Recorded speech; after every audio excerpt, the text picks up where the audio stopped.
tegas pada pendirian, orang yang dapat dipercaya, yang pernah lupa berbicara dengan Tuhan, yang lupa berdoa dengan Tuhan.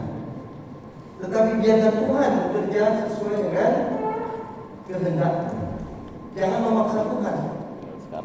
Percaya bahwa Tuhan akan bekerja, percaya bahwa Tuhan punya kuasa, dan kita biarkan Tuhan bekerja sesuai dengan waktunya. Yang kedua, orang beriman adalah orang yang mempunyai kesanggupan untuk bertahan dalam kebingungan, bertahan dalam ketidakpastian.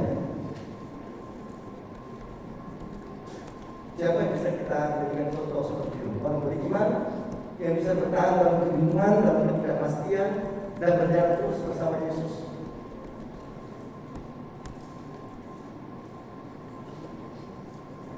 Bersama Yesus. Waktu Ayub hidup kepada Yesus. Maria. Memangnya Maria mengerti mengapa Yesus harus ditangkap dan dipenjara dan kemudian dihukum mati, kemudian disalibkan? Tapi dia berjalan mengikuti Yesus sampai ke Golgota.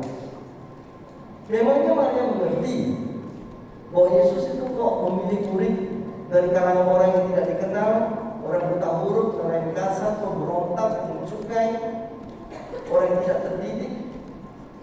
Para rabi kan seharusnya memilih murid dari orang terhormat, toh? Orang yang terpandang, orang yang punya latar belakang yang dikenal. Ini kok rabi bergumul dengan mencukai, perempuan pelacur. Dan telinga Maria pasti gatal ketika penduduk kampungnya itu merumpi dia, gibah anak itu keturunan guru setan namanya, kerasukan setan. Memangnya Maria mengerti ketika Yesus ditemukan di bait Allah setelah dicari 3 hari, lalu Yesus malah menjawab, ngapain cari aku di rumah Tuhan? Aku harus di rumah Tuhan kok.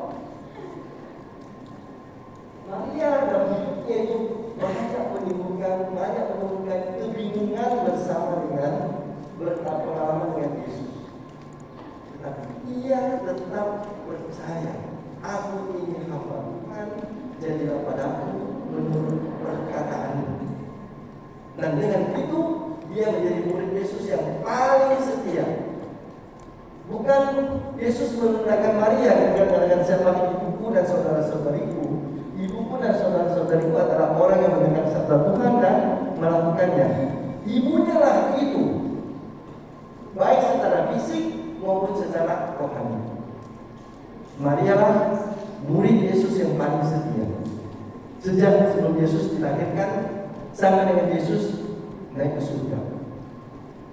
Tidak ada tokoh dalam kitab suci perjanjian baru yang diceritakan sebelum Yesus lahir sampai dengan Pentakosta.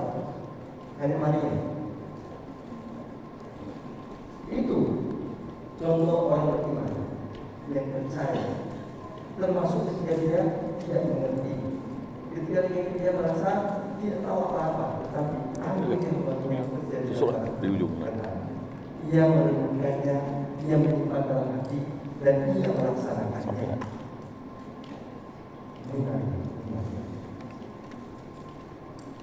Apa meminta umat Israel? Tusuk dulu. Apa juga berbicara hal yang sama. Terima kasih ya. Sama menunggu Tuhan bekerja sesuai dengan waktunya. Ia maha baik, ia maha kasih, dan Tuhan pasti akan bekerja. Tuhan pasti akan bekerja yang lebih daripada sekedar kekuatan dunia ini. Ia mampu melakukan segala-galanya. Dan itulah buat kita mempunyai pengharapan dan sukacita dalam hidup kita.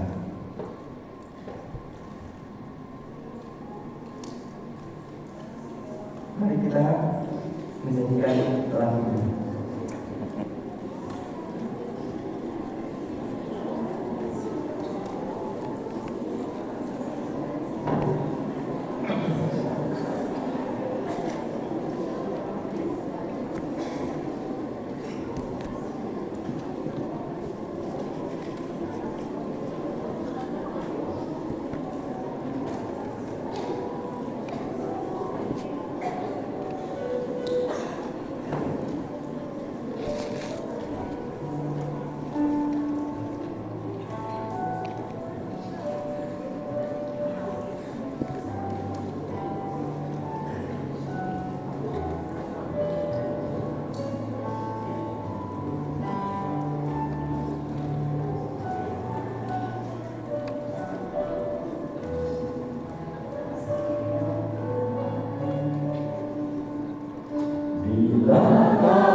terjadi. Ku percaya semua untuk kebaikanku. Bila nanti terima waktumu, ku percaya kuasa-Mu memulihkan hidupku. Tuhan kasih yang terbaik, walau kadang mudah dimengerti, lewati cobaan, ku tetap percaya waktu Tuhan pasti yang terbaik.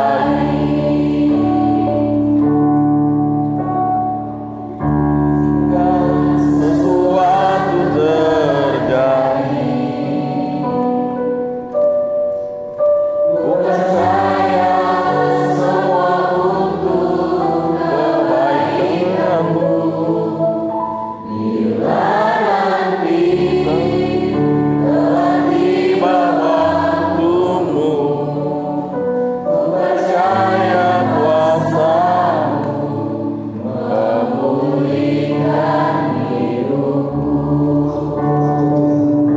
Waktu Tuhan pasti yang terbaik, walau kadang tak mudah dimengerti, lewati cobaan, ku tetap percaya waktu Tuhan Pasti apa? pasti yang terbaik.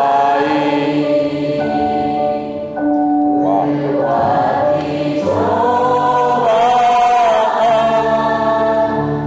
ku tetap percaya waktu Tuhan pasti yang terbaik.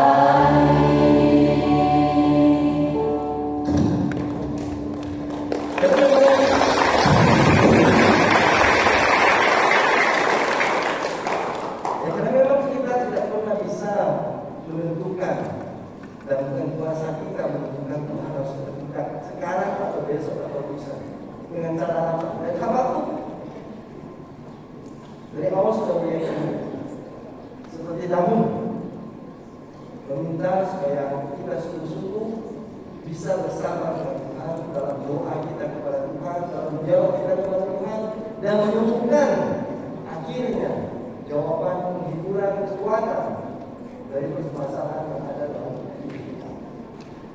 Jadi kalau kita yakin Tuhan bersama dengan kita, maka dalam situasi yang sulit sekalipun kita bisa tetap bergembira. Itu dalam bab 3 ayat 119, itu terutama di ayat-ayat terakhir itu 17-18 menarik sekali. Dalam kondisi apapun yang tidak menggembirakan, kita tetap punya sukacita. Kalau kita baca teks ini, sekalipun pohon ara tidak berbunga, pohon anggur tidak berbuah, hasil pohon zaitun mengecewakan, sekalipun ladang-ladang tidak menghasilkan bahan makanan, kambing domba terhalau dari gulungan, dan tidak ada lembu dalam kandang, aku akan bersukacita dalam Tuhan, bersorak-sorai dalam Allah penyelamat. Ini sungguh-sungguh keyakinan iman yang kuat. Dalam suka dan dalam duka, dalam perkawinan kan begitu ya, untung dan malam, aku tetap bersukacita dalam Tuhan. Kenapa? Dia tahu Allah pelindung, akan bekerja mendampingi dia, akan bekerja menolong dia, akan bekerja menguatkan dia. Meskipun tidak tahu sekarang apa jawabannya, belum ada solusi langsung, tetapi Tuhan Allah menjadi dasar dari kegembiraan dan sukacitanya. Itulah komitmen. Komitmen seperti inilah yang diperlukan orang-orang beriman Komitmen sesuatu yang lebih baik di masa depan masih ada menunggu kita. Yang lebih indah masih ada di depan kita. Ada bahasa seorang pastor dulu yang selalu saya ingat, yang lebih indah masih ada di depan kita. Itu bahasanya sederhana sekali, tentang pengharapan yang membutuhkan optimisme dan sukacita. Jadi karena itu kita mau bergerak bersama dalam persaudaraan, kita mau bergerak bersama dalam sukacita untuk membantu Tuhan meraih keadilan yang kita rindukan. Jadi hal-hal ini perlu iman, kepercayaan, sabar, dan pengharapan, semangat persaudaraan, dan kasih Allah sendiri yang berbeda rasa dengan kita. Mohon durian bahwa serasi Mari kita beri aplaus kepada Pastor Orson, dan memang pas waktunya sekaligus kita doa malaikat Tuhan. Mari kita berdoa bersama. Dalam nama Bapa dan Putra dan Roh Kudus. Amin. Maria menerima kabar dari malaikat Tuhan, maka ia mengandung dari Roh Kudus. Salam Maria, penuh rahmat Tuhan sertamu. Terpujilah engkau di antara wanita, dan terpujilah buah tubuhmu Yesus. Santa Maria Bunda Allah, doakanlah kami yang berdosa ini, sekarang dan waktu kami mati. Amin. Aku ini hamba Tuhan, terjadilah padaku menurut perkataanmu. Salam Maria, penuh rahmat Tuhan sertamu. Terpujilah engkau di antara wanita, dan terpujilah buah tubuhmu Yesus. Santa Maria Bunda Allah, doakanlah kami yang berdosa ini, sekarang dan waktu kami mati. Amin. Sabda sudah menjadi daging dan tinggal di antara kita. Salam Maria, penuh rahmat Tuhan sertamu.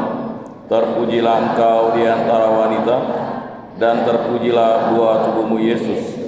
Santa Maria Bunda Allah, doakanlah kami yang berdosa ini, sekarang dan waktu kami mati. Amin. Doakanlah kami ya Santa Bunda Allah, supaya pantaslah kami menikmati janji Kristus. Marilah berdoa. Ya Tuhan, karena kabar malaikat kami mengetahui bahwa Yesus Kristus Putramu menjadi manusia. Kami mohon curahkanlah rahmat-Mu ke dalam hati kami, supaya berkat sengsara dan salibnya kami dibawa kepada kebangkitan yang mulia oleh Kristus Tuhan kami. Amin. Dalam nama Bapa dan Putra dan Roh Kudus. Amin.